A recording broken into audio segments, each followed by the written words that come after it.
Boa tarde. Vamos lá agora, que agora é a prova de fogo, hein? Não é fácil esse horário aqui. Mas, se Deus quiser, nós vamos chegar ao fim. Bom, vou dar umas noções para vocês aí, jogar umas ideias para vocês trabalharem. Tem um livro ali à venda que chama Descrições e Prescrições, Michael Emmelet, que é um médico de família, que abandonou a medicina e foi se dedicar ao aconselhamento bíblico lá no CCIF.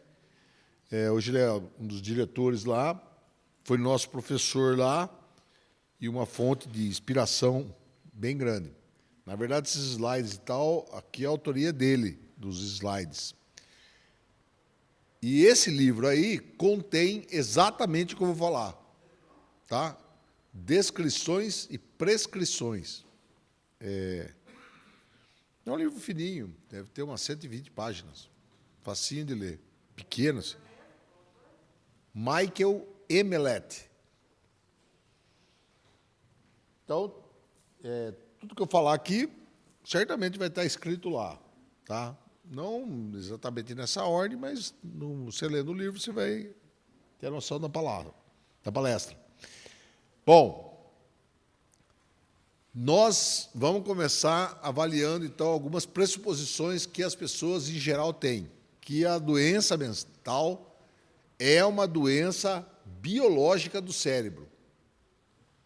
Então, quando fala que a pessoa tem esquizofrenia, transtorno bipolar, transtorno obsessivo-compulsivo, transtorno da personalidade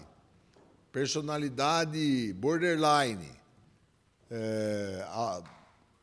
todos esses diagnósticos, depressão maior,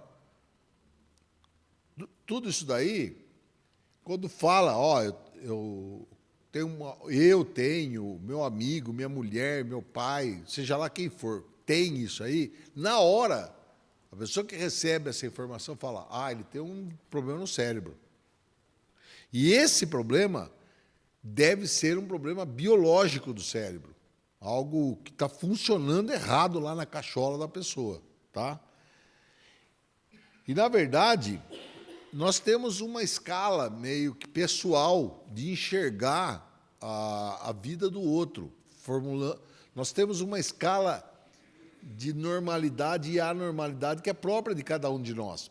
Esse indivíduo que está aí, o Kramer, ele é um psiquiatra famoso lá nos Estados Unidos e ele escreveu esse livro aí, Listening to Prozac, e chama de Psicofarmacologia Cosmética, porque ele escreveu esse livro. Aliás, eu tenho esse livro, achei num sebo lá nos Estados Unidos, um livrão grande, enorme. Ele escreveu relatando a experiência pessoal dele com o lançamento do Prozac, que é a fluoxetina, uma droga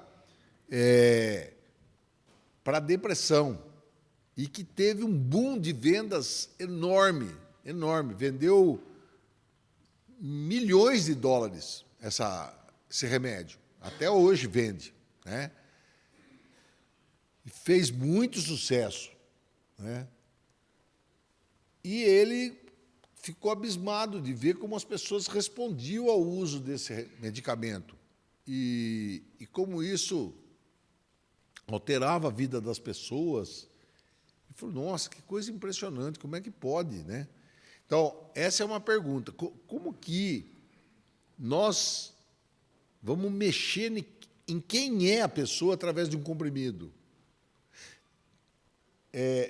E ele lá logo na introdução do livro, ele fala dessa frase aí. E está no Descrições e Prescrições e comentário também.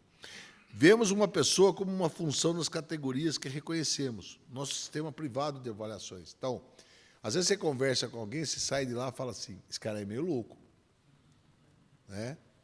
Ou esse cara é muito arrogante, ou esse cara delira, né? Nós temos um sistema privado de avaliação das pessoas. E é lógico que existe um sistema científico lá de avaliação das pessoas. Só que quem que fez esse sistema científico? Homens também, né? Então, quais seriam as nossas preocupações e os nossos questionamentos mais íntimos da nossa vida? O que nós consideramos como bom e ruim, como normal e como anormal? Lembrando também que o conceito de normalidade, ele é difícil afirmar, porque quando você fala que algo é normal, é um conceito meio matemático.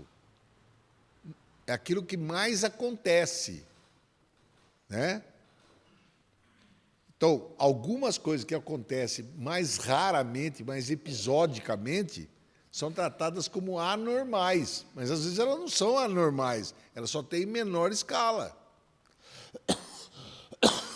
É como se você pegasse e falasse assim, ó, indivíduos adultos têm entre 1,60 m e 1,80 m.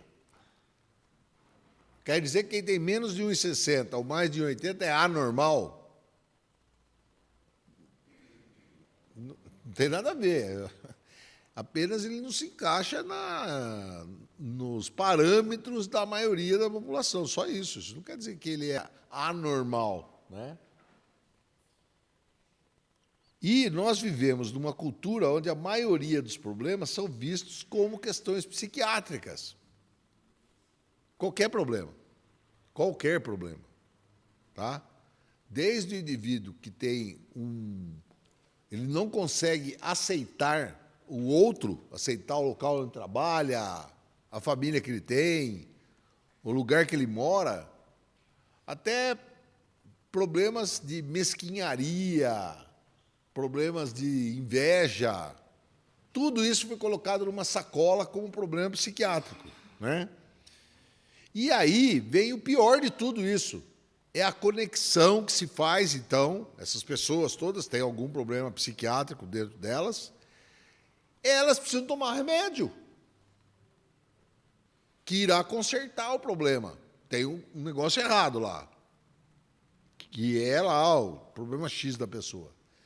E como que nós vamos resolver esse problema? Com o comprimido, né? Então, a psiquiatria, ela tem uma explicação para os problemas de saúde mental. Tem uma bíblia da psiquiatria, que é o DSM, nós vamos falar daqui a pouquinho, que lá tem explicação para tudo. É uma maravilha. Tudo está explicado lá. É a solução. Seus problemas acabaram. É só ler lá.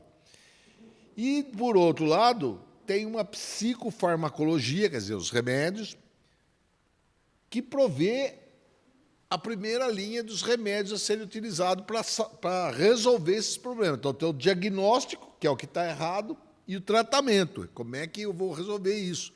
Eles andam alinhados. Então, o seu diagnóstico é esse e o seu tratamento é esse. Mas, na verdade, como é que se chegou a isso? Como que os diagnósticos psiquiátricos são firmados? Aí entra o tal do DSM que eu falei para vocês. Doença psiquiátrica não tem um exame que faz o diagnóstico. Você vai colher esse sangue aqui, ou vai tirar um raio-x, ou vai fazer um eletroencefalo, ou vai fazer uma ressonância da cabeça. Não é feito assim. O diagnóstico é feito pela história que o sujeito conta, ou a família dele conta. Tá? E aí, ainda, o DSM está começando a cair num certo descrédito, mas ele ainda exerce primazia, que é um tratado produzido pela Sociedade Americana de Psiquiatria, a APA. Tá?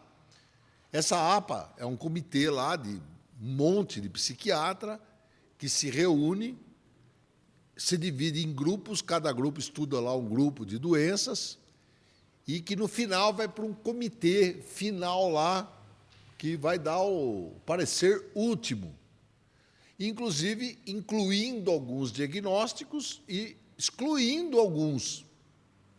Tá? Então, a primeira edição foi em 1952, foi quando surgiu o primeiro DSM. E agora, em 2013, saiu a 5ª edição, que é a última, e agora, esse ano, saiu a edição TR, que é a edição que o texto foi revisado.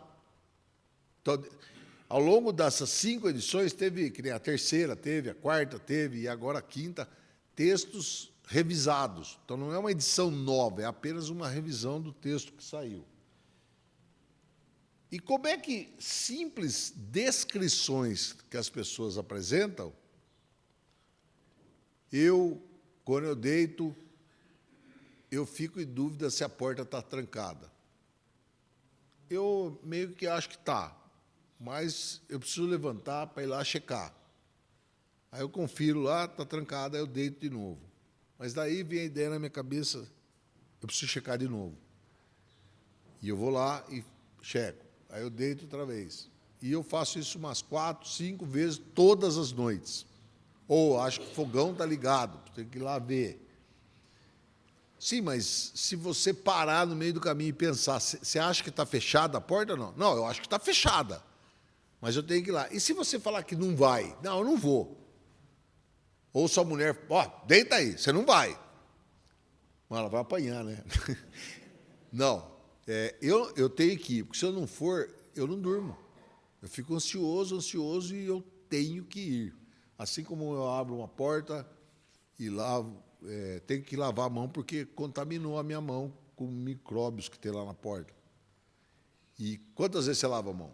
Tem que ser umas 3, 4. Lavo.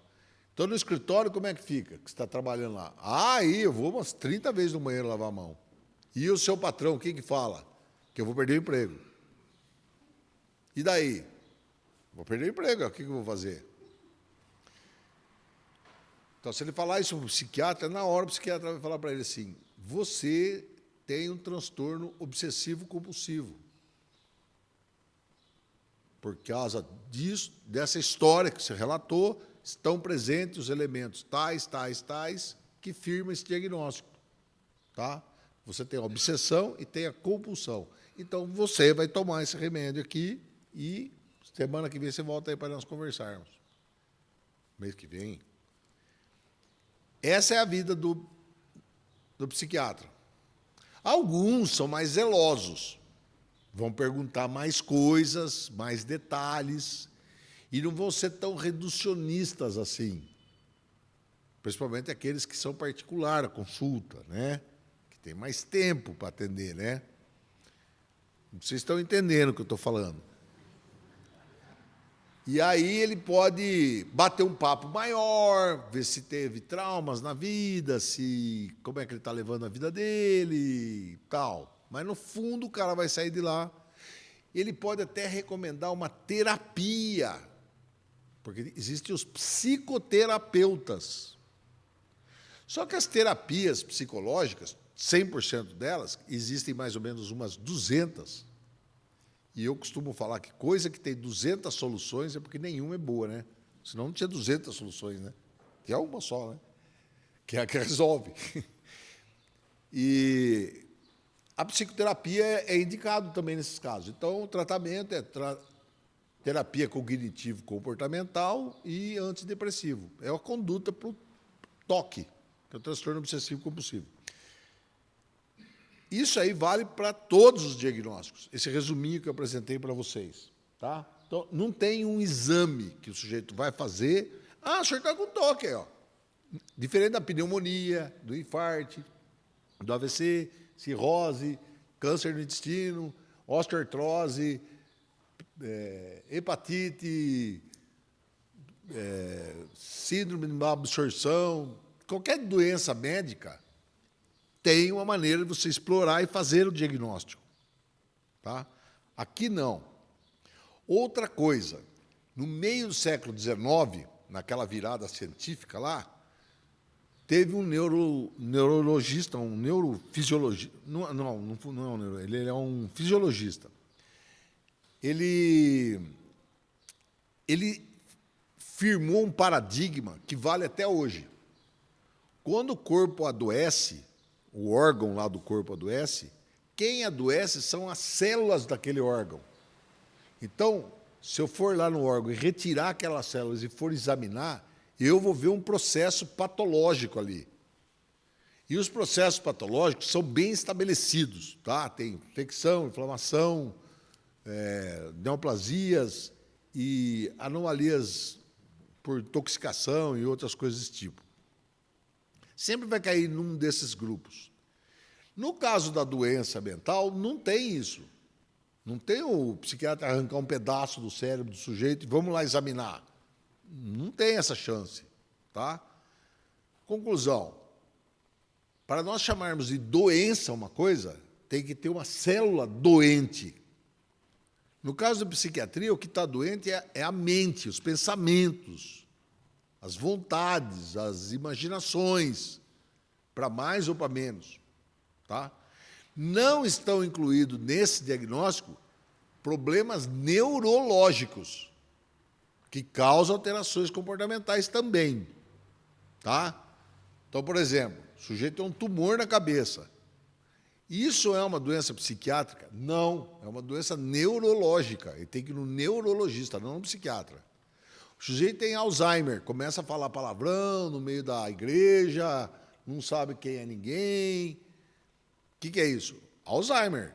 É um problema cortical do cérebro. Ele tem que ir no neurologista. Pessoas com autismo. Autismo é um problema cerebral, não é um diagnóstico psiquiátrico. Tá? E outros vários aí. Então, nós temos problemas neurológicos e problemas psiquiátricos. O que nós estamos falando aqui da doenças mentais aqui são doenças psiquiátricas e não neurológicas, tá? Assim como também existem doenças do corpo que levam a alterações comportamentais. Por exemplo, a pessoa está com uma baita anemia. É claro que ela vai ficar mais lenta, vai ter mais cansaço para fazer as coisas, mais preguiça. Também ela está com uma bruta de uma anemia, vai acontecer mesmo isso, né? Pessoas que têm problema de tireoide, hipertireoidismo, hipotireoidismo, também podem provocar alterações comportamentais, tá? Mas aí é uma doença do corpo, não é um problema mental, tá? Então, o que nós estamos falando é pessoas que não têm nada no corpo, o corpo é saudável, o crânio, lá, o encéfalo é normal. Nós estamos falando do campo das ideias, tá? Mental mesmo, né? Bom, na história da psiquiatria, nós temos essa divisão aqui, que é uma divisão importante. Antes de 1960, 1950, desde a virada do século XIX até mais ou menos o meio do século XX, nós tínhamos a corrente psicodinâmica, que é a corrente do Freud. Os problemas acontecem por problemas vivenciais, traumáticos. Traumáticos com a mãe, com o pai, aqueles dramas psiquiátricos que o Freud propôs. E do Freud surgiram centenas de outras correntes, tá? O Jung, o Adler, o Roger, e uma penca, até os behavioristas, o Skinner lá, né? Enfim, esse pessoal da psicodinâmica, ou seja, a dinâmica da vida é que altera lá o espectro mental. E nos anos 50, 60, começaram as experiências em laboratório.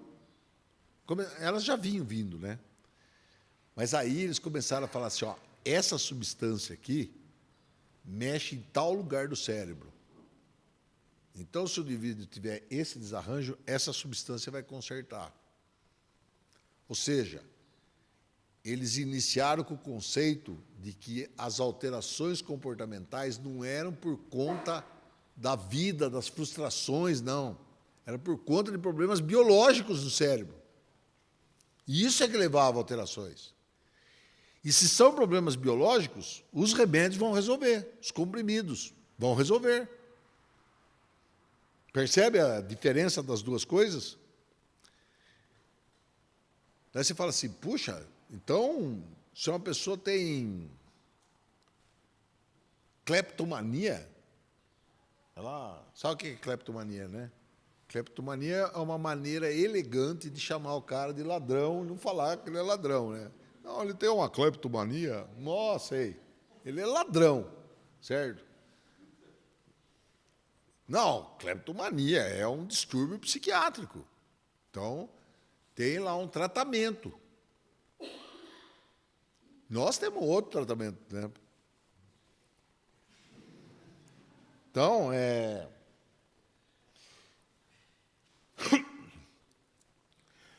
A visão psicodinâmica lá, freudiana, o que aconteceu? Por que ela foi ganhando tanto campo assim, cresceu abundantemente? Tanto na Primeira quanto na Segunda Guerra, os sujeitos voltavam de lá traumatizados, aquele diagnóstico de psicose pós-traumática, né? Em inglês é PTSD, né? Esses caras chegavam e iam procurar os pastores, porque eles tinham pesadelos, medos, fobias. Porque ele foi lá no campo de guerra, viu o nego destrinchado, sangrando, bala passou voando na cabeça do cara. O cara voltou em frangalhos, né?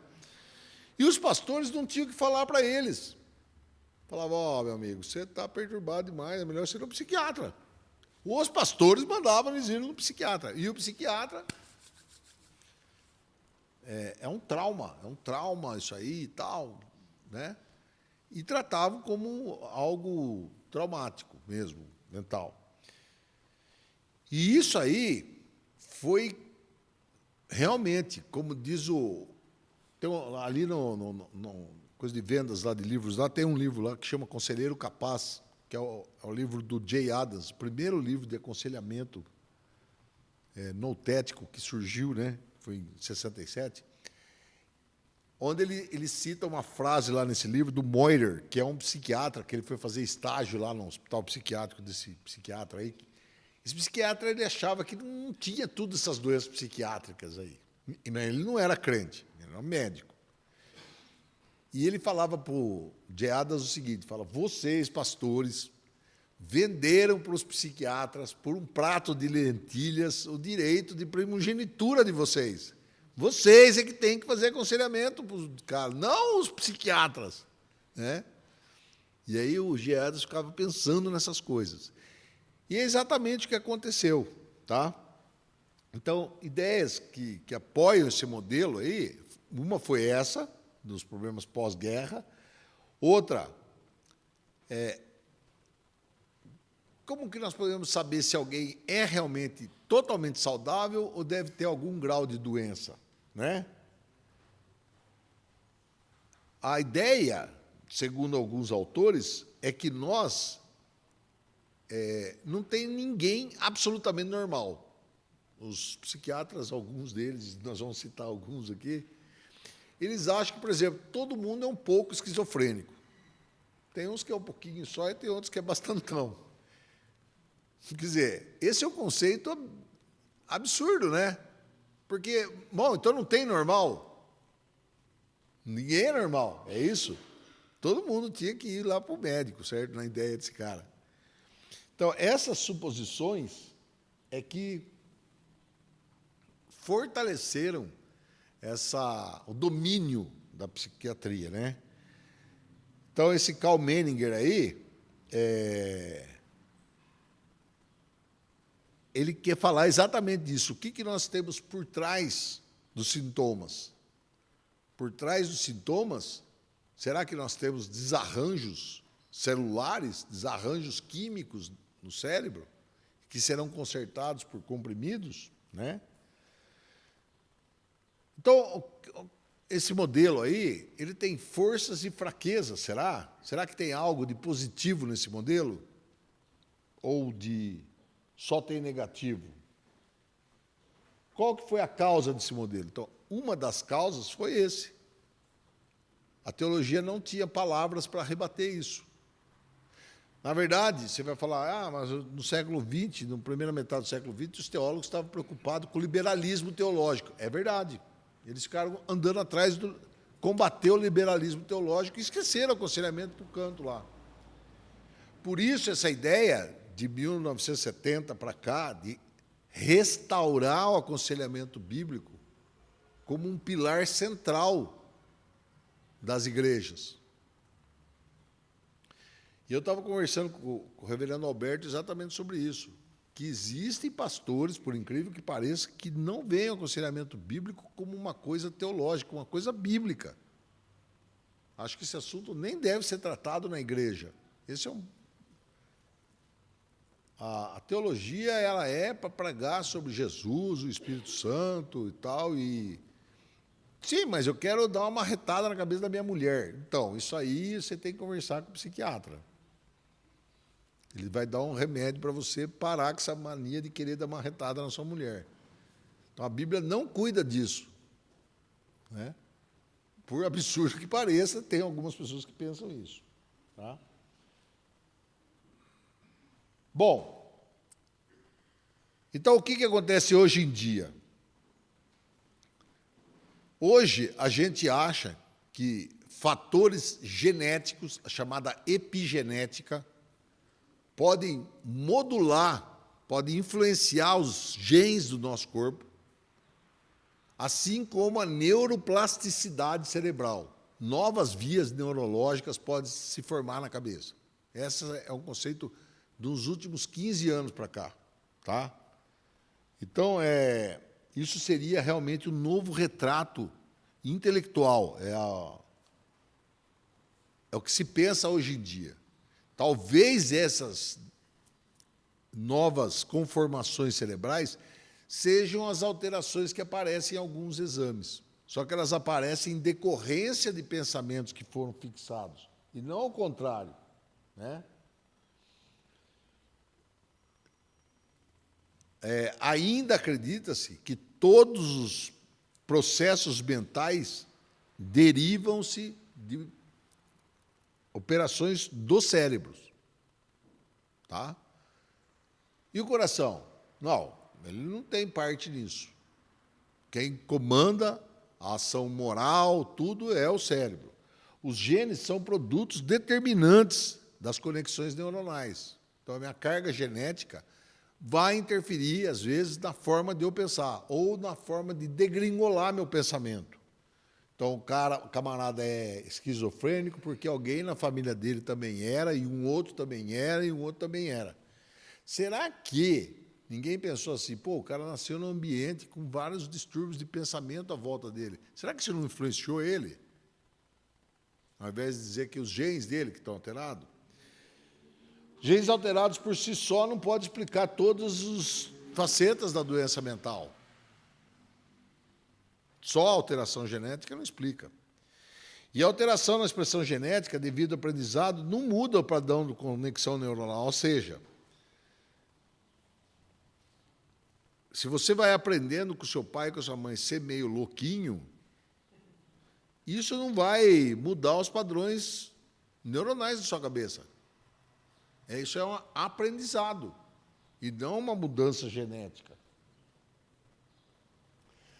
Outra coisa, levar em consideração o DSM como a Bíblia da psiquiatria, que explica tudo. Primeiro, o diagnóstico é baseado na aparência da pessoa, não é feito sobre uma medida confiável, verificável, como eu disse para vocês. Não tem um exame, né? A psiquiatria e o progresso da medicina são totalmente em direções opostas. Só para vocês terem uma pequena ideia onde nós estamos. Isso não é de hoje, não, já é meio antigo que eu vou falar para vocês. Existe tecnologia já para catéteres que são enfiados nas artérias para fazer cateterismo, só que eles são dotados de visão. Através do catéter, numa tela, o camarada consegue enxergar dentro do vaso. O cateterismo ele injeta lá um contraste, que é o comum, né? E aí o contraste mostra se tem algum entupimento, isso aí. Mas se você quiser ver a obstrução lá dentro da artéria, é possível. Tá?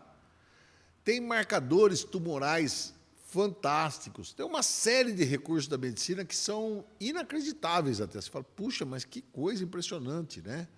Imagens que o computador, após obter as imagens do corpo, ele põe em 3D. É incrível. E a psiquiatria? Está lá igual o Freud praticava. Mesma coisa que 130 anos atrás. Não mudou nada. Né? Então, a autoridade do diagnóstico psiquiátrico ela é limitada. E limitada, não só limitada por questões científicas, mas limitada por questões, às vezes, de pressão de grupos sociais. Por exemplo, a homossexualidade. Quando teve o DSM-3, homossexualismo até o DSM-3 era uma doença. A comunidade gay foi lá e fez o maior acampamento na porta lá da Sociedade Americana de Psiquiatria. E ficou batendo o pé que eles queriam que tirasse do rol de doença psiquiátrica e passasse a ser um comportamento assumido. Fizeram tanta pressão que o que aconteceu? Mudaram. Ou seja, a Bíblia da psiquiatria ela é modelada pelo comportamento social. A sociedade dita o que é doença e o que não é. Então, não é ciência que nós estamos falando. Pessoal, vocês acham que febre é bom ou é ruim? O que vocês acham? Ah, é legal. Bom, então febre não é doença mais. Tá? É legal febre. E vocês acham que tossir com catarro amarelo é bom ou é ruim? Não, é bom também. Ah, é bom também. Tira, também não é doença. Você acha que é assim? Não tem cabimento. Mas foi isso que aconteceu. Tá? Outra, o TDAH. Transtorno do déficit de atenção e hiperatividade. Que é as crianças que não param quietas. Né? Elas não param quietas na aula de matemática, de português, de geografia, de ciências, né? Que a professora também não está muito com paciência, né? Porque tem 40 demoninhos lá dentro, né? Eu falo que é aula de diabetes, né, isso aí, porque é tudo uns diabetes, assim. Aí, essa criança, ele é doente ou ele é arteiro? Só que é interessante, né? Tem várias pessoas lá que vêm procurar na minha igreja, onde eu dou palestra aí. Ô, doutor, meu menino, ele está tomando Ritalina agora. Ah, é? Por quê? Ah, o médico disse que ele tem um transtorno e tal, não sei o que lá. Ele não consegue parar quieto e tal. Tem videogame em casa? Tem. Como é que é no videogame? Ah, no videogame ele nem pisca. Ah, entendi. Falo, você acha que ele tem déficit de atenção? Ele tem déficit de interesse. Ele tem interesse por uma coisa e não tem por outra. Certo? Porque se o camarada tivesse déficit de atenção, ele não prestava atenção em nada. Eu tenho uma filha que é jornalista, já tem mais de 40 anos. Ela fala para mim, ai, pai, acho que eu tenho déficit de atenção, porque eu não consigo me concentrar, não sei o quê. Aí eu, de propósito, ligo lá alguma música, né? Em inglês, ela fica cantando e tal. Eu falei, você decorou a letra da música? Ah, decorei, mas por que você decorou? Ah, eu escuto e decorei. Ah, então você não presta atenção em nada. Entendi. Percebe? Quer dizer, eu não tenho vontade de fazer. Preparar a aula é fácil? Ah, é uma atividade agradabilíssima, né? É uma delícia. Sentar. Certo? Eu vi uma palestra recente de um camarada que ele é figurão aí da internet. Eu não sigo ele, tá? Por acaso eu descobri esse cara. Ele é um neurocientista. Tem lá, acho que 5 milhões de seguidores. Cara famoso. E tem vários títulos internacionais e tal. E eu gostei de uma palestra que ele fez lá. Até você pode ver no YouTube lá. É uma hora e meia, mais ou menos, de palestra. Me chamou a atenção porque ele falou lá uma palavrinha-chave, lá na chamada lá. Como acabar com a procrastinação. Eu falei, é isso que eu preciso para a minha vida. Eu sou um procrastinador profissional. Tenho uma carteirinha, inclusive, de procrastinador. Eu entrego a declaração de renda quando falta 1 minuto para o dia 30 de abril. 11h58, agora eu vou entregar. O meu contador fica louco. Doutor, o senhor não trouxe aí nos documentos. Calma, rapaz, falta um dia ainda para acabar aí, o dia é longo. Eu falei, o que será que esse cara vai falar, né? E aí ele faz um rodeio lá, tá, mas resumo. Dá 1h30, dá para falar em 2 minutos, 2 segundos. Ele fala o seguinte, nós vivemos numa era, em tempos acelerados. A informação nos chega numa velocidade absurda. Tanto é que o computador, se demorar 1 segundo para abrir a tela, você já fica inquieto, preciso comprar outro. Né? Tudo é muito rápido e de monte. Então, tem até excesso de informação. Conforme as informações e as coisas vão ocorrendo na nossa vida e a atividade está acontecendo, o nosso cérebro trabalha com mais dopamina, que é um neurotransmissor. Tá? Neurotransmissor é aquilo que eu falei, que tem na sinapse lá entre um neurônio e outro, quando se comunicam lá, né? E essa é uma teoria, tá? Supostamente é o que a ciência acredita. Então, tem muita dopamina, além do nível normal.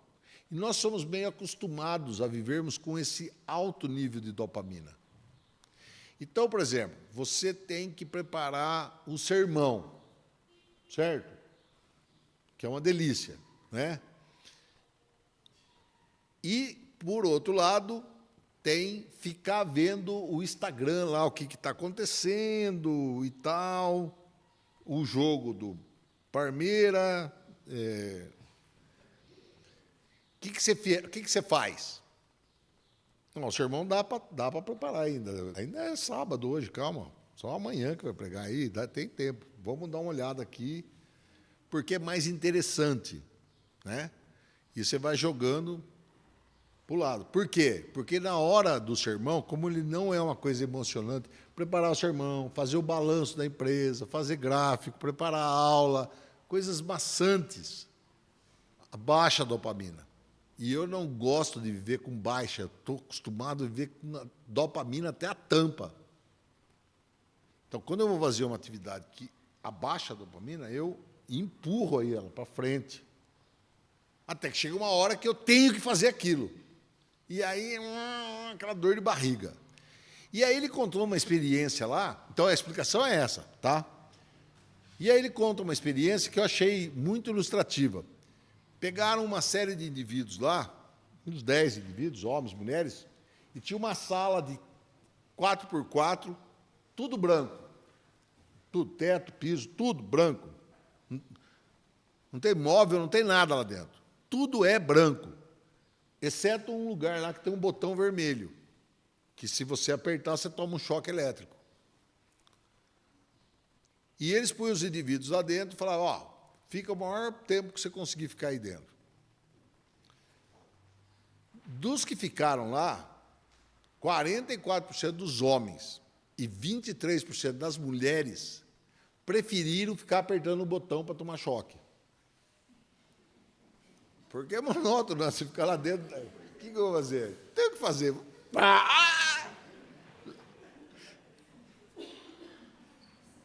Sabe qual foi o maior tempo que ficou alguém lá dentro? 15 minutos. 15 minutos. É intolerável ficar sem fazer nada. Porque nós estamos o tempo todo. Quando você está esperando o ônibus, vai demorar 2 minutos. Você já vai lá. Não é? Nós temos que beber informação. Aí ele termina o vídeo falando qual que é o tratamento. É o ócio. Não fazer nada. Acostumar a não fazer nada.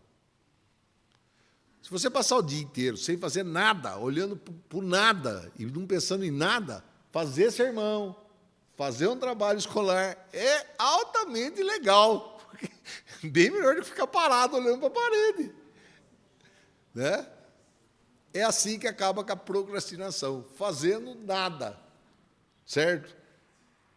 Então, o TDAH está mais ou menos envolvido com esse tipo de ideia. Tá? As crianças arteiras e que têm foco em 500 coisas, não dá para manter o foco onde ela tem que manter. Eu tenho uma aula de TDAH super interessante. E tem um livro super interessante de TDAH, que é do Dr. Daniel Berger, II. Daniel Berger, não tem livro dele, que é da editora CEBI. CEBI é um centro de pós-graduação lá em Brasília. CEBI com S, tá? Bom, e tem também o fenômeno penumbra. O fenômeno penumbra é quando uma doença não é bem manifesta e nem também ausente. O exemplo é da depressão. A depressão, você tem dois diagnósticos de depressão no DSM. Tem a depressão maior e a depressão menor. Como que é firmado o diagnóstico de depressão? Tem 10 itens lá. Adinamia, falta de vontade para as coisas, perda de peso ou ganho de peso, perda de sono, ganho de sono, irritabilidade, procrastinação, perda da esperança por completo, tal. Se desses 10 ele tiver 5 ou mais, ele tem depressão maior. Se ele tiver 4 ou menos, é depressão menor. Como assim? Né? Então, essa forma de enxergar, ela é muito... Você fala, não, mas só porque ele... E outra, às vezes ele fala, não, eu tenho um pouco de má vontade. Não, mas você tem má vontade ou não? Não, eu tenho, mas não é tanto assim. Não, tem ou não tem? Ah, não sei, né, doutor? E aí, você pôs sim ou não? Porque se tiver 5 ou mais, é maior. Se tiver 4 ou menos, é menor. Ele ficou com 4,5. Ó, o senhor vai para o conselho, lembra? Antigamente ia para o conselho de classe, lembra? Diretoria. Então, na psiquiatria, nós temos isso que o Michael Emmett chama de campos do sonho da psiquiatria, ou seja, nós descreveremos, então você vai tê-los. Só descrever lá. Camarada gosta de sair sem pagar a conta. Aí ele tem um transtorno do calote, ele tem. Né? Camarada... Aí, olha aqui a lista, ó. Supressão da cafeína. Transtorno depressivo psicótico da esquizofrenia. Transtorno disfórico pré-menstrual, que é o tal do TPM. Esse aqui. Transtorno depressivo menor. Transtorno depressivo breve e recorrente. Quer dizer, ele tem um pouquinho de depressão e aí para, aí ele fica normal. Né? Quando o chefe dele pergunta, cadê o serviço? Aí ele fica depressivo. Aí o chefe chama ele lá e fala que vai dar aumento. Acabou a depressão. Acabou. Transtorno misto, ansiedade e depressivo. É misto. E transtorno da personalidade... Aqui está, o slide não está pegando aqui. É passivo-agressivo. Está faltando a palavra ali. Passivo e agressivo. Não sei como que é isso aí. Bom, qual seria um pró a favor desse sistema? O que seria? Alguém consegue imaginar algo que fale que é bom isso aí, que é legal esse sistema? O que vocês imaginam que poderia ser?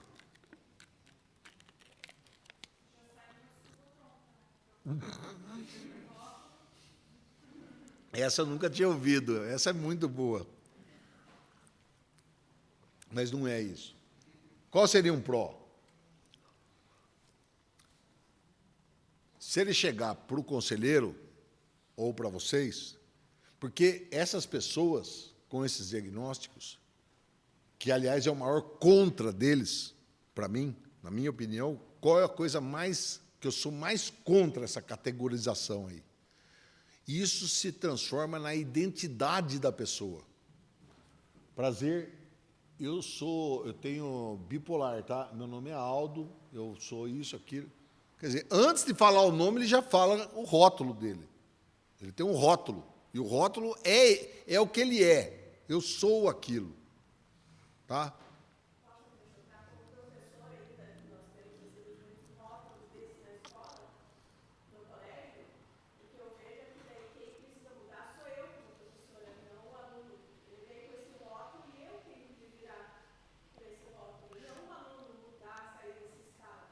Então, mas, qual que é o lado bom disso? É que ele chega lá, eu sou bipolar. Espera um minutinho aí, eu preciso ir na casinha ali. Aí você vai lá, abre o seu laptop, entra no Dr. Google, distúrbio bipolar. Ah, entendi. Aí você volta lá todo sabidão, né? Ah, tá, então o senhor tem isso, aquilo, aquele outro. Por quê? Porque cada rótulo desse, como eu disse, corresponde a um conjunto de sintomas, coisas que ele conta. Então, dá para meio que criar categorias. E isso é válido internacionalmente. Se você falar que tem depressão maior aqui no Brasil, nos Estados Unidos, na China, eles vão entender o que você tem. Então, esse seria um pró, uniformidade de classificação, tá? Pelo menos é o único pró que eu entendo. E como o conselheiro bíblico, então, vai lidar com essas coisas? Sendo que o psiquiatra fica contorcendo para dar a receita, né? Ele quer dar a receita. Então, na verdade, os problemas psiquiátricos estão na intersecção entre o corpo e o coração. Tá? Então, aquilo que nós vimos ontem à noite. O coração exerce influência no corpo e o corpo no coração. Deve haver sempre um componente espiritual, não necessariamente pecado. As Escrituras podem sempre falar de modo significativo. Então, sempre vão falar, está escrito aí. Sempre.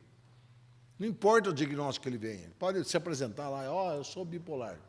Tá bom, vamos falar sobre Jesus. Sempre. Esteja sensível às potenciais influências, pressões do corpo. Alguns fenômenos psiquiátricos podem ser explicados como quando tendo uma causa física. Lembra aquilo que eu falei?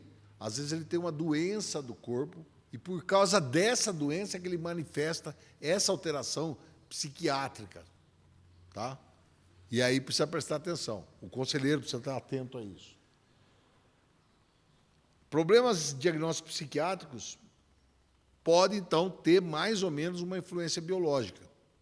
Por exemplo, eu conheci uma moça uma vez, crente, que ela começou a falar palavrão e contar umas piadas meio pesadas para o marido. Tinha 30 e poucos anos. O marido ficou... O que você falou? Ela nunca tinha falado essas coisas. E aí, ela ficou fazendo isso uns 2, 3 dias, aí começou a ter uma dor de cabeça importante, uma cefaleia lá, ele levou ela ao neurologista. Só que naquela época tinha poucos aparelhos de tomografia em Limeira, então agendou para longe. Então, para não ficar tão longe a tomografia, o médico acabou internando ela para fazer o exame internada.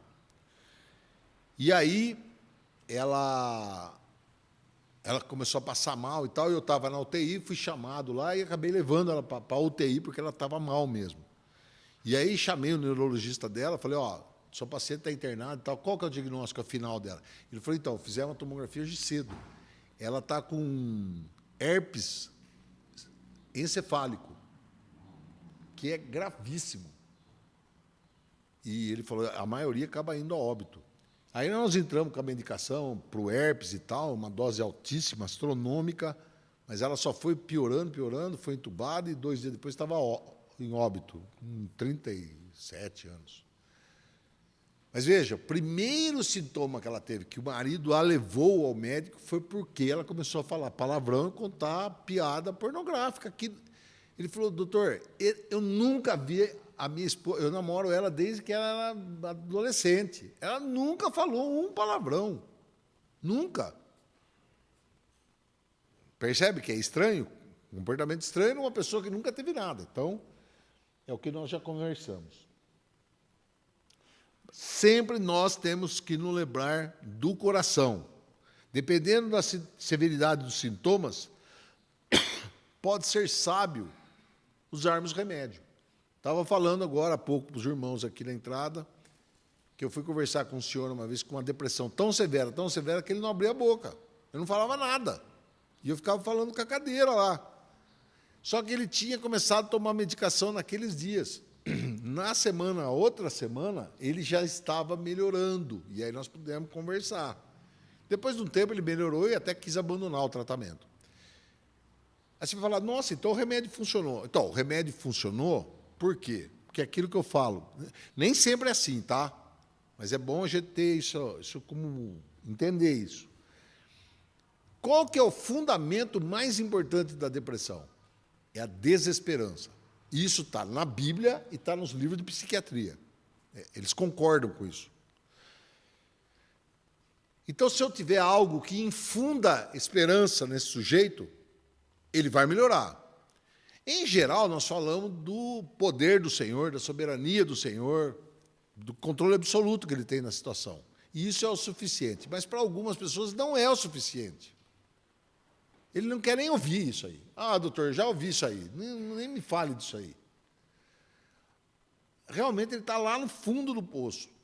Mas aí chega um cara de branco, parece um anjo, né?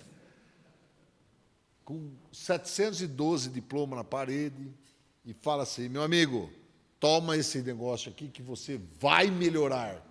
Aí ele toma. Estou melhorando. Era o que você queria. Não é o que você queria, que ele melhorasse?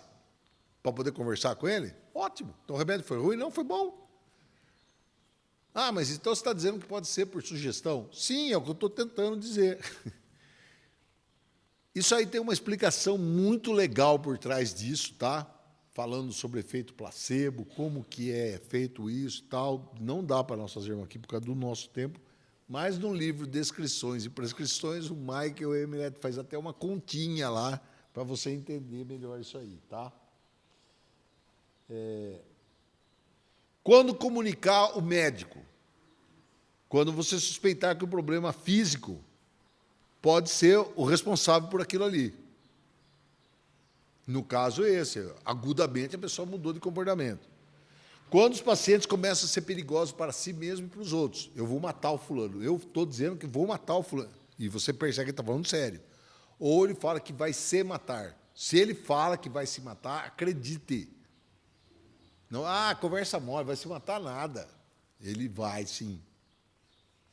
E, às vezes, a sua indiferença era o empurrãozinho que faltava. Tá? Não precisa ficar desesperado, mas precisa tomar uma providência. Tá? E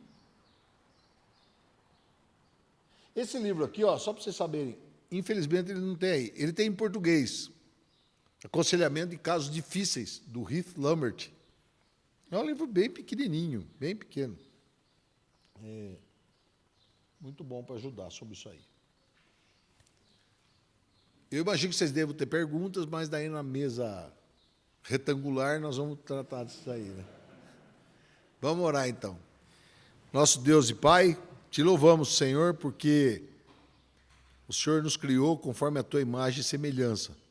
E o Senhor deu-nos a tua palavra, deu-nos o teu Espírito e deu-nos a Cristo, para que por esse caminho pudéssemos chegar mais perto do Senhor. Abre o nosso entendimento, abre o nosso coração para nos preocuparmos com as necessidades dos nossos semelhantes. Nós oramos no nome de Jesus. Amém.